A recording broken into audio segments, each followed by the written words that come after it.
Folks, and welcome to our broadcast. Share the live, smash that emoji button wherever you're joining us from, and do let us know if you're hearing us loud and clear. Do let us know, please and thank you. How are you folks doing this morning? It's Cancer Awareness Month, Breast Cancer Awareness Month. We hope that you guys keep in check with that. Massive march coming up. Compliments of One Communication, compliments of the telephone company, the phone company, formerly GT&T. So we got our eyes on that, and hence this, Cancer Awareness Month. Sorry, the pink, this side, the pink here, yeah, the pink. The pink there, folks. Cancer Awareness Month is upon us, right? Please bear that in mind. Cancer Awareness Month is upon us. Early detection, they tell us, is key. Early detection is key. It's key. So we're following that, folks. We are following that. And I think they tell us as well that we have, today is a very special day internationally as well. Today is World Mental Health Day. World Mental Health Day as on this tenor. And we want to remind you folks to be gentle with yourselves. Be gentle with yourselves. We don't take this problem nearly as serious enough as we should. We just write people up, you're crazy. And that's when the boat probably gonna fall. Quote unquote. Right? But we don't see when people are struggling. We don't often see that. Getting some information out of Burmese businessman, I'm being told, young businessman in Burmese took his own life. Mental health, is real. Mental health is real. And we ought to guard this, we ought to guard it jealously. Nigel Hector, do you believe that? Orrin Don, do you believe that? Keith Abrams, Naomi, do you believe that? Naomi Drucker, Do you believe that our mental health, you know, and that's part of why we exercise, right? That's part of why we spend time with ourselves. We go for walks, such and so forth. You know, that's why we do that, right? Because we want to take care of ourselves. Let us be gentle with ourselves. Let us be gentle with ourselves, folks. Please and thank you. Nobody ain't gonna do it for us. So we gotta do it for ourselves. So be gentle with yourselves. Just give me 1 second. I'm a little distracted, sadly. Right? But let us be gentle with ourselves.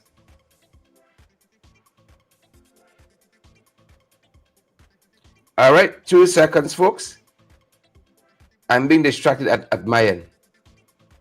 Yeah, that being said, October 10th, World Mental Health Day, and they said it should spur, this is the authorities are saying, it should spur in us actions rather than promises, right? It should call for actions rather than promises.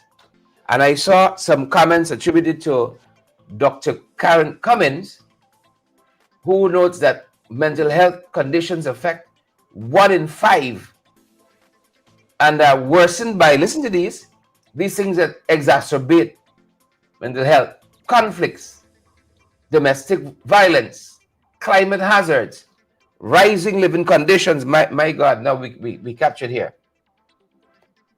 Rising living conditions, the high cost of living. You see what I see? We gotta gather mental health. Today, October 10th, World Mental Health Day. Dr. Cummins went on to urge that community groups and government should implement the Mental Health Protections and Promotion Act fully, right? Fully integrate services into primary care. Something we really have to. We don't talk enough about, and as I said, we don't take seriously enough as well. And as we're talking about mental health, let us shift to some other issues. Lachman Aziz says political leaders, did they exacerbate mental health? Or they should be cautious of mental health too. Political leaders, be cognizant mental health. You know, I'm hearing there's going to be a march in solidarity with the Gaza. A march in solidarity. Lots happening there in the Middle East, Europe, the North, the West. A lot of things happening. And no doubt a lot of folks' mental health getting affected there too. Conflicts. It's one of the things, factors. And here Elizabeth giving us the scripture for devotion this morning. Guard your heart with all diligence, for out of it flows the issues of life. Guard the heart with all diligence, for out of it, right, flow the issues of life. Of life. So we're watching it. We are watching it. Right? We are watching it. And we will continue to report on this. Right? We will continue to report on this. Folks, it's that kind of morning. Everybody calling me this morning. It's that kind of morning. You know, which kind of upsets me a little bit because they said they ain't watching the program. They're not watching the program. So this solidarity march for Gaza is going to be done tomorrow.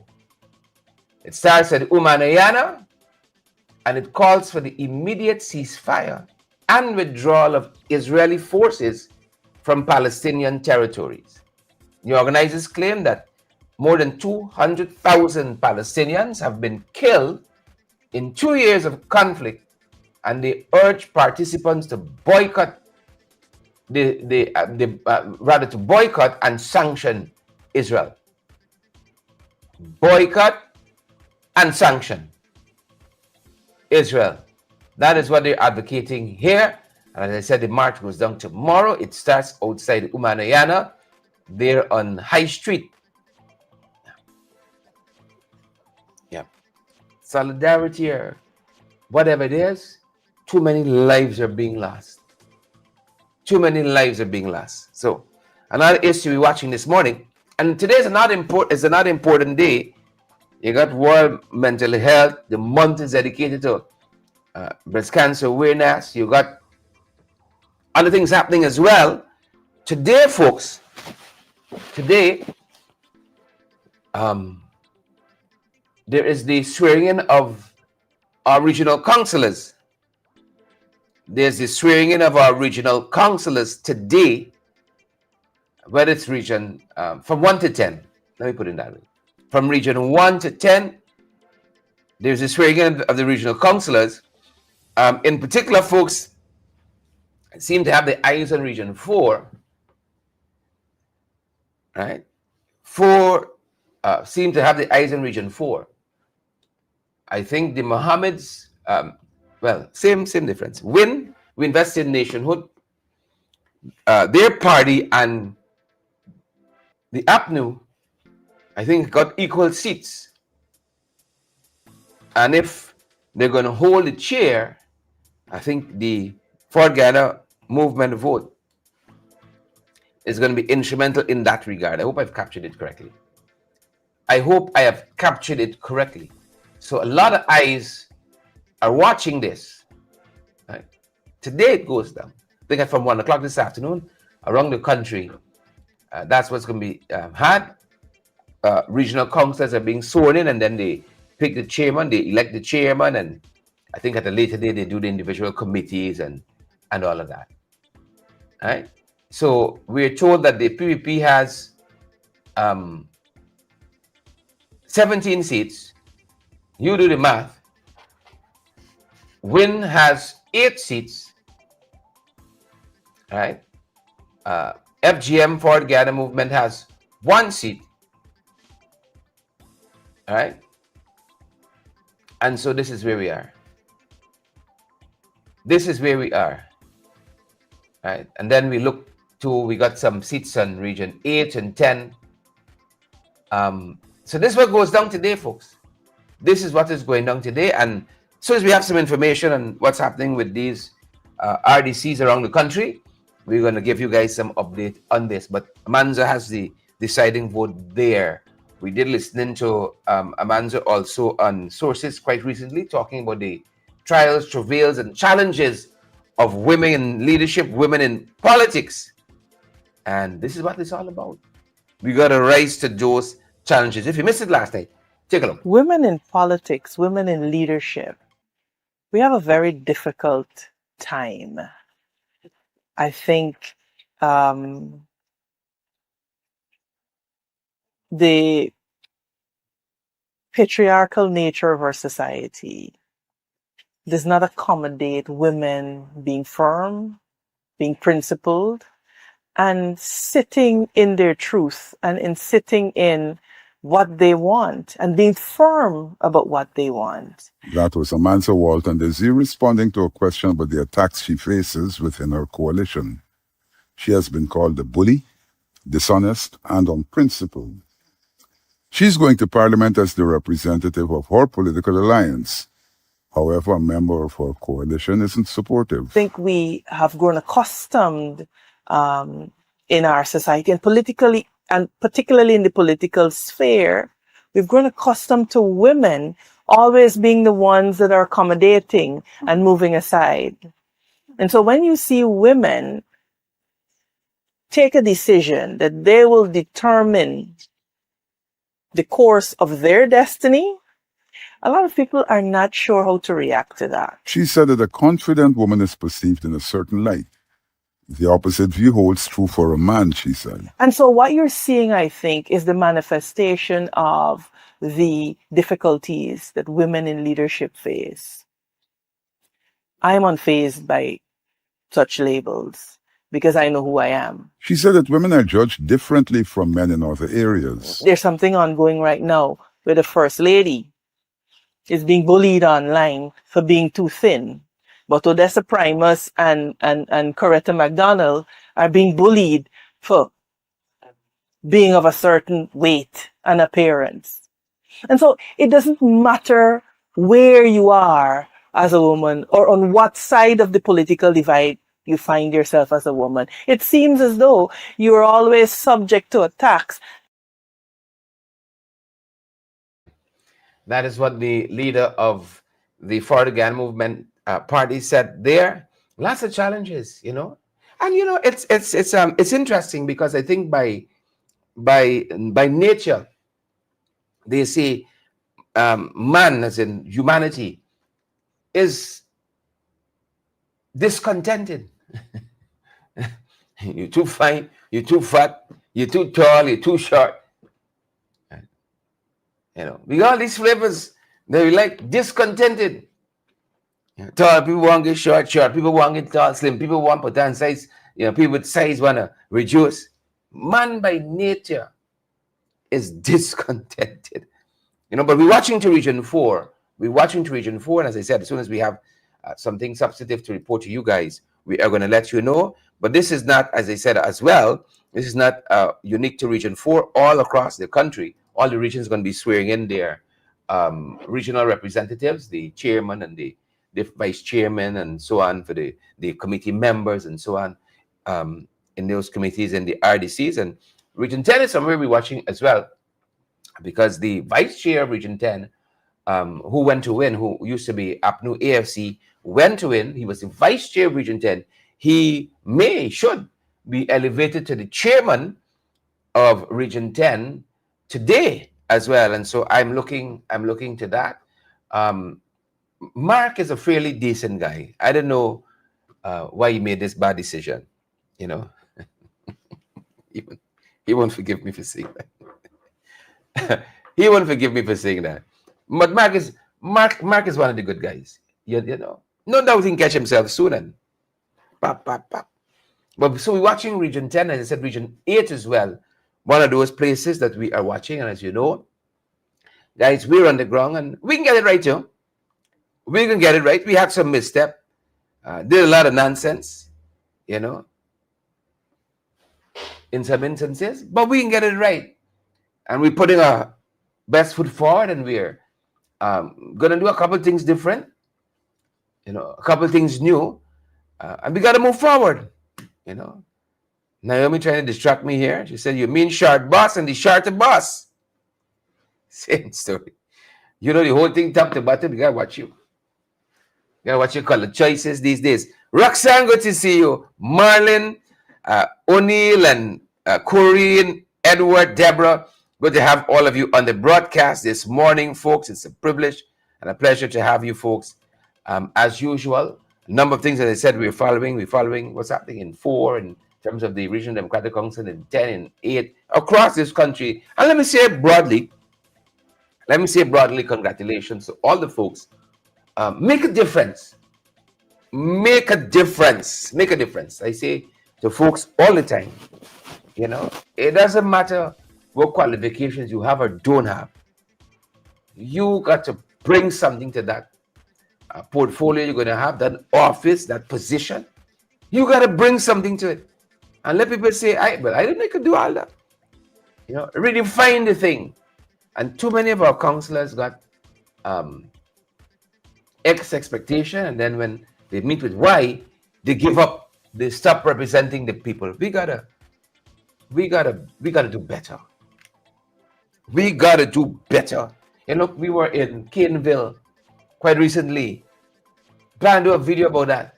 The residents said they see the NDC in a long time controlled by the PPP. They don't see them, they don't come, they don't listen, the folks don't feel heard. We were there. I'm very happy about that. And because too many councillors give up, they get frustrated. The remuneration isn't big. It's an honorarium, I think, our councillors have. So you gotta have that inner thing in you to go. Right? I'm making sense. A bright youth, Bridge Mohan, I'm making sense. Junior Lawson, Eric Williams, Everell, I'm making sense. You gotta get that thing in you that says, "Pop." You gotta keep going. Nobody said to Duncan, do a morning program. But I like talk so much, I find it work for myself now. Right? Nobody said get a morning program, talk about issues, talk about politics, put a lower third, get this nice kitchen, put in this stove here, these cupboards, buy little goods, make it look a little nice. And we wanted to have, I don't know if we strike the right balance, even with these few amenities. We didn't want a kitchen that looked too out of the reach of most Guyanese. People must be able to wake up and say, I could done a kitchen like this. When the government build our homes, we should got a nice kitchen like this. Shouldn't just move in to an empty, you move into your house, we give you a house, we put little groceries inside, put a stove inside, like how you all do it in the north. You just give people a house in space. Put some toilet tissue.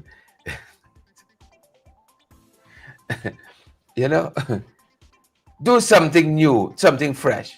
Now you know too much. God damn it. You know too much. Folks, that being said, let me move on before I end up in problem. But so we're watching to see what's happening in these regions. See why I like this morning program? We're so loving to each other. We are so loving to each other. That's why I love it. Love it. Love coming talking to y'all. Slow pace, easy going. It's only left to put my foot up on the table now. It's only left for me to put my foot up on the table. So we're watching what's happening in these regions. Again, congratulations to all the folks who are coming in. Push. Nobody give a night program and say, Duncan, say this, do that, pop. But I try to find work for myself. Nobody said yesterday, go over the river and talk to them folks with the flood. But our councillors, you gotta push to keep your team looking good and the flag flying high. I could do more. I can be doing more. Y'all don't tell me me doing nothing yet. I can be doing some more stuff. But it's what it is. All right. Spurley, I see you there. Thanks for the thing. Folks, I am so obnoxious. So you're watching what's happening in these regions. We're watching what's going on in the regions. We talked about the solidarity. Folks are going to be showing with the Gaza march tomorrow. What's happening in Gaza? I'm asking for there to be a cessation. I think there's a peace. Peace is on the horizon. Let me put it in that way. Peace is on the horizon, and then a lot of drugs coming through this country. A lot of drugs passing through, But what I've noticed, Kanu, the big wigs, the big fishes, they seem to miss, they seem not to get, caught up too much. They seem to elude, capture a lot. Have you noticed that? I've noticed that. They tend to elude capture. So a lot of these stories, you're seeing this haul of cocaine, I think it was 30 pounds or something to that effect, intercepted on a flight heading out. Right. No charges, they said, has been laid as yet. Investigations continue. Right. So that's one of the things we got a pulse on. But a number of headlines in today's press. One of these headlines talk about Ashuddin Mohammed, a columnist, a Kaichu columnist, Peeping Tom. he is raising, or Peeping Tom is raising questions about the U.S. motives in this gold smuggling case. You know, so you have that kind of headline out this morning. I don't want to get into all of that, right? And as we on that, part of what we learned with this UN in indictment too was that on the day the sanctions last year were issued, a shipment of gold was intercepted. 5 million, I think, US dollars worth in gold was intercepted by the US authority that very day. You know, but I digress. The drugs, right? Kanu is investigating this Netherlands-bound cocaine scheme, right? 70 kg of cocaine was intercepted at the Chejagan International Airport.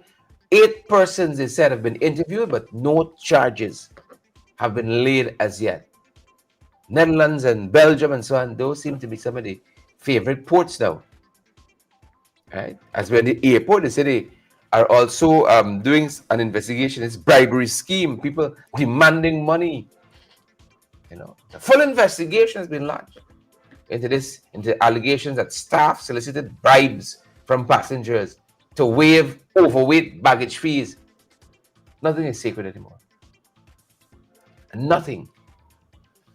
Right? The airport says it's working with Caribbean Airlines and law enforcement authorities and reminded travelers that all fees must be paid directly to the airline with an official receipt. So don't get caught. Don't get caught. And then finally, we're talking about drugs in the airline and all of that.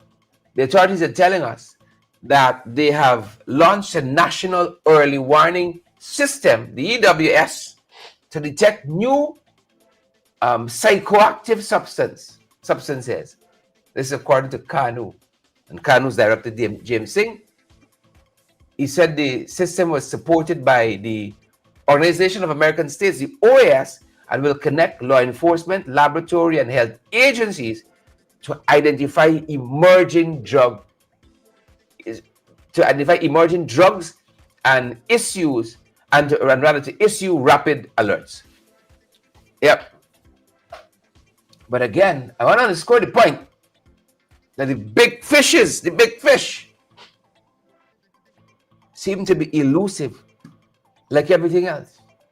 Seem to be elusive. We might want to watch that. We just might want to watch that. So we know all that we know with the Mohammeds and this and that. We're also learning this morning that apparently the threats that have been made against Kanu boss, James Singh. You know, threats have been made against him.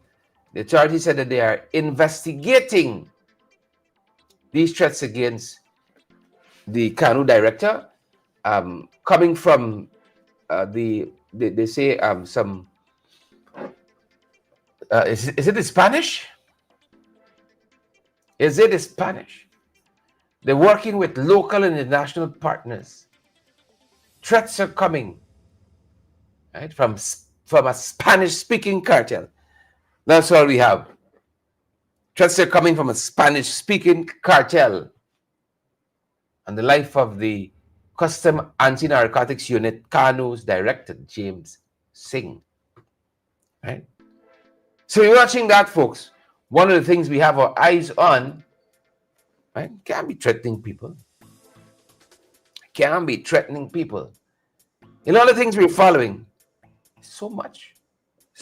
You know, this GPL government spending a lot of money, but we getting value for money's worth. Folks are questioning the procurement practices of this inter-energy contract that was signed recently between GPL and that company. And lots of questioning whether it fits the level of transparency and accountability. You know, what more left for this government to do for GPL? Is it working? You know, they're trying now this $15.6 million US dollars, 2-year contract, with the Dominican Republic-based Inter Energy Group. Right? So we're watching that. Yet another issue for us to monitor as we begin the day today. Right? As we begin the day. How are you folks doing? How are you folks doing the 592? We saw the First Lady sat down with the Minister of Housing and the Minister within. The Minister within, Miss Ben. And it's interesting. It's very interesting how development happens here. Like so many entities are involved in construction and building stuff and building things, building homes. They seem to be in the section with this in the First Lady's office as well. Saw the meeting yesterday to discuss the Georgetown Urban Development Framework, which includes delivering 40,000 homes in 5 years. I got a call last evening. At least 3 different persons from different catchment areas in Georgetown complaining about the quality of the water.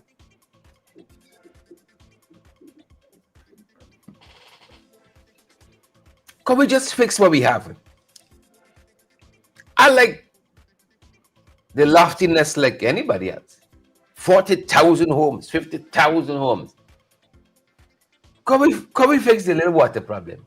Can we fix the light? Are we got to go in these new homes that we will build in blackout? Water coming. Can we fix some low-hanging fruits? Can we fix some low-hanging fruit? First Lady said she looks to be involved in the National Beautification and the National Beautification Project and a tree planting initiative. You handle the homes and I'll handle the spaces, the green spaces. What's this First Lady's specialty? I think she did economics.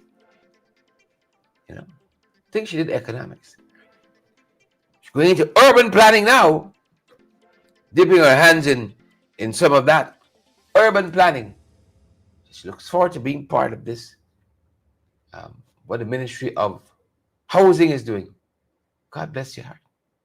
God bless your heart.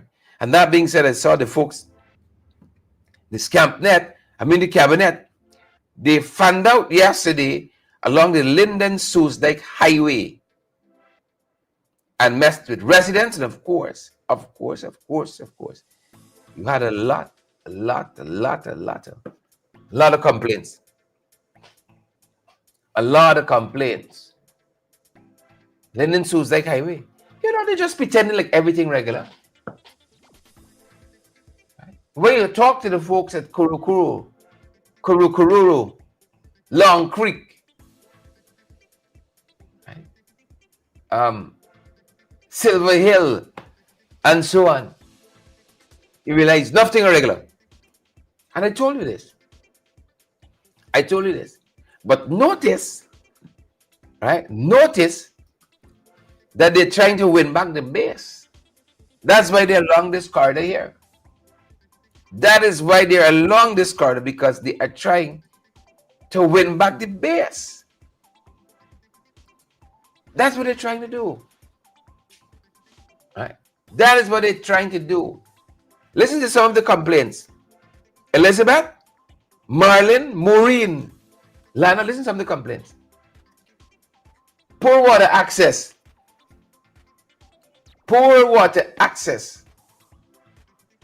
Unpaved roads, and delays in land allocation. Delays in land allocation. So they will tell you, we give out 50,000 house lots. And some folks get carried away. Like James, and said, by God, I gotta vote for these people. But Denise, they're really fine print, It's 50,000 house lots on paper. When you go to find your land, and folks tell us this all the time, it's jungle.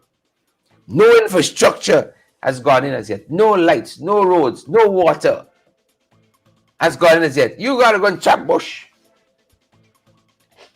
to get through that jungle. But you can't say they didn't issue, right, 500 or 5,000 or 50,000 house lots. You can't say that. As Maureen says, it's house plots. It's not house lots. Maureen, you might be onto something there. You might be onto something there.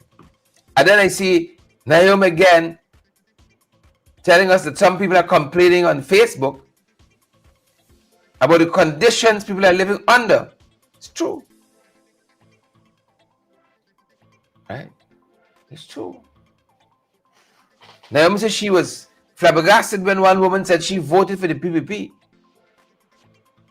but living below what should be the acceptable minimum. Some of the things we're watching, folks. Some of the things we're watching this morning. So they had this fan out yesterday. Right? God bless their hearts. People got complaints. We heard some of them just yesterday. As you know, we were over in Stanleytown in Region 3, and the folks complained. Flood, dislocation, pain, loss. Who gonna fix it? Who gonna fix it? We can get it right though. That's all I want to tell you. We can get it right. One way or the other. We can get it right. One way or the other. And in wrapping up, interesting case.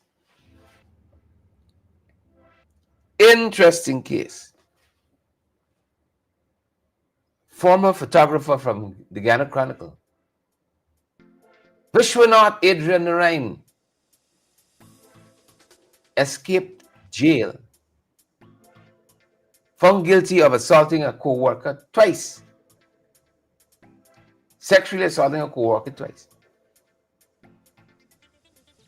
And they said an agreement was reached for a settlement. An agreement was reached for a settlement. And as a result of that, the matter will not be pushed further. As a result of that, I find it sometimes very strange how the law works.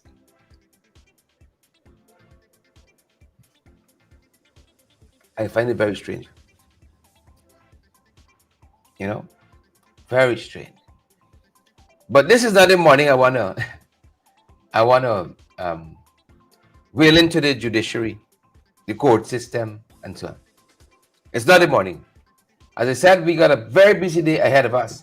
I wanted to be in Linden when our councils there are being sworn in. You all know Linden is very dear to me. I wanted to be there, but I'm going to be in Georgetown. I'm going to give my support to the folks there who are being sworn in. Some of you are visiting, who I need to see, right? All of the folks who are home from the north, if coming from the coal, I don't even know what the weather is like. You're coming from the coal. I'm looking forward to seeing you. I'm looking forward to seeing each and every one of you. And guys, I really want to thank you all for the support that you all give our program. I really want to thank you, because without that, without you all being here, you know, right? We love doing it. And that's why without any remuneration, you see, we do this. We've been doing it for the last 5 years. Next month is 5 years. And we're going to be recalibrating, refreshing where we need you. Naomi, see you fix up the kitchen. Recalibrating where we need you. And moving ahead. This is what we love doing. You know, you ask some people to host this program. How much you paying? How much it pay? How much it paying? You see? They missed the point. They get a reward already. The scripture says, They have their reward already. We are on the 9 o'clock hour, and we know that you folks got places to go and people to see, things to do. Folks, we're watching to see today's what? In another couple of days, we are right on the mark they have to hit for the parliamentary deadline when Parliament should be reconvened. And I told you last evening, I think it's Paul Slow who was talking about them kind of scuttling the date for the commencement of Parliament, because it could be that they don't want to swear in Ashuddin Mohammed. That is Paul Slow's contention. They don't want to swear in Ashuddin Mohammed. So they're going wrong and wrong and wrong and wrong in circles. You know? You mean they could be so wicked? Jermaine, Don Walcott, they could be so wicked. Neville Cedal, Rosie Rose, Jennifer. Could people be so wicked? You would stop a whole parliament because you and your friend fall out. You would stop a whole parliament? Kenrick Maureen, Jilly G, I shudder to think so. I shudder at her to think so. But then it's the PPP. It's the PPP. They gotta get it right, one way or the other. They have to get it right. So, folks, keep our counselors in your thoughts. Right? We need a lot of guidance. You always a back to front government. Showed you that last day. They launched the program and then they go meet with city council. Afterwards, belatedly, the upside down. Before we run off and leave you all, for those of you who didn't get a chance to see it, here's Paul Slow talking about that parliamentary issue last night. Take a look. Retired Assistant Police Commissioner Paul Slow is wondering whether the delay in the president issuing the proclamation for the sitting of the 13th Parliament isn't deliberate. So this morning, when I learned of the indictment against the Mohammeds, I asked the question, I asked myself, and I'm still searching for an answer, whether this was not deliberate. I asked myself, the delay in proclaiming, issuing the proclamation to convene the 13th Parliament. He said that the delay may be because the government was aware of the indictments against the Mohammeds. We are in some interesting time. We are in uncharted waters. And the uncharted, and it looked like the GPS and walking. Because you know it's GPS, it does send you where you gotta go. You're in uncharted waters, and the global positioning system, GPS, now work. So nobody know where to go. Now what? Slow said that after the indictments, he expects the United States to seek the extradition of the Mohammeds. So I would expect the U.S. authorities will make the formal request for Ashuddin Mohammed and his father to be extradited to the U.S. to face these criminal allegations, right? Now, government can't extradite you. The government of Guyana can't extradite them. The matter would have to be determined in court. Now, we can very well expect that once the process to extradite Ashuddin Mohammed and his father has been initiated, one can, if it has not been initiated yet, right? We can expect a robust challenge in the courts of Guyana. There you have it. FYI family, there is where we leave it today. Interesting times, unprecedented times as well. There's where we leave it. Have a great morning. We're going to see you guys at the other end of the day. Chisel Chipper, Desiree, there we go, Pinky, all the other folks joining us there. Great to have all of you on the live. Audrey, Jilly G, I see Maureen is still with us, Rosie Rose, Everil, the whole gang. Have a fantastic morning. Have a great day as well. And we're going to see you guys on the other side. Have a fantastic day. Yep. Edward Brooms on the live too. Edward said early detection. Yeah. Believe it or not. Right. Breast Cancer Awareness Month. Brenda Bailey. We see you to early detection is key. We're going to leave it there. Have a great day.